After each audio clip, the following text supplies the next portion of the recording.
আমি আজকে একাত্মতা ঘোষণা করছি এই কারণে, আমি আমার সন্তানের হত্যার বিচার চাই। আমি বিচার চাই, আমি বিচার চাই। এই বিচার আপনাদের নিশ্চিত করতেই হবে। আমার সব সন্তানের কাছে আমার অনুরোধ, আপনারা আমার সন্তানের হত্যার বিচার করুন। কারণ হাদির শেষ ইচ্ছা ছিল যদি মৃত্যু হয় তবু যেন আমার মৃত্যু বিচার হয়। আমি এই বিচার চাই। ইনসাফের বাংলাদেশ চাইলে যদি মৃত্যুবরণ করতে হয়, আর কত রক্ত দেবে আমাদের সন্তানেরা? আর সহ্য করার ক্ষমতা আমাদের নাই।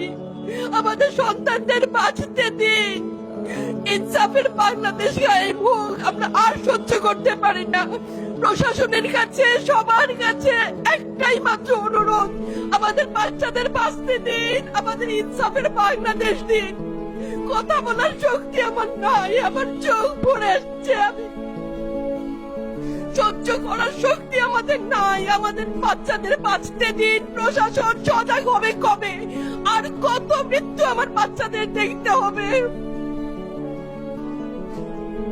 আমি কথা বলতে পারছি না। আপনারা সবাই আমার বাচ্চা হাদির জন্য দোয়া করবেন, আমাদের বাচ্চাদের জন্য দোয়া করবেন, আর ইনসাফের বাংলাদেশ যেন কায়েম হয় সেজন্য দোয়া করবেন। আসসালামু আলাইকুম।